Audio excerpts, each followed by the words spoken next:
মাঠে ঘাটে ভুঁই লেড়ানোর সময় পাটের ভুঁই সবাই নিড়ান দিচ্ছে। তো এখন মানে একটা জিনিস ব্যতিক্রম হয়ে যেতে পারে, সেটা হলো যে এই যে হাত, এই যে হাত কাটা লোক কাটা, মানে দাউলিতে একটু ধান মানে একটু ঠেকে গেলেই জাস্ট কেটে যাবে। কারণ দাউলি এখন ধরো সবারই দাউলিতে সেই ধার, সব লোহা ইস্পাতের তৈরি দাউলি। তো কারো যদি ছুটখাট কেটে যায় তো সেই অবস্থায় কী করবে? রক্ত বেরোচ্ছে, রক্ত বন্ধ করতে পারছো না। এই যে এই গাছটা দেখতে পাচ্ছ, এই গাছটার মাথাটা এইভাবে ছিঁড়বে, বাস। এই যে সাদা দেখো এক এক প্রকার আঠা বের হচ্ছে, এই আঠাটা ওই কাটার জায়গাতে মানে দিয়ে দেবে। ওই যেই জায়গাটা একটু কেটে গেছে, রক্ত বদ্ধ হচ্ছে না, ওইখানে দিয়ে দেবে। গাছটা ভালো করে চিনে রাখো, এই যে গাছ। তা আমাদের মাঠে ঘাটে মানে হাত কাটবে না এমন বলার জো নেই, মানে কাটতেই পারে, যখন তখন যেখানে সেখানে কেটে যেতে পারে।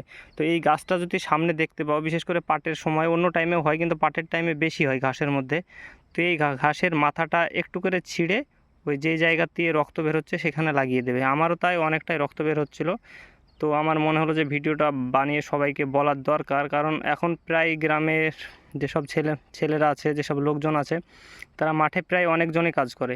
তো এই গাছটা যদি চিনে রাখো তাহলে তোমাদের সুবিধা হবে। এই যে সাদা আঠা বের হচ্ছে, এতে কোনো ক্ষতি নেই, জাস্ট তোমার রক্ত যেটা বের হবে সেটা আটকে দেবে, মানে একটু পরে আটকে দেবে। একটু ভালো করে ওই জায়গাটা মাটি টাটি থাকলে মুছে দেবে, মুছে বাস লাগিয়ে দেবে। দেখবে ততক্ষণাৎ 1 মিনিটও সময় নেবে না, 30 সেকেন্ডের মধ্যে তোমার রক্তটা বন্ধ হয়ে যাবে।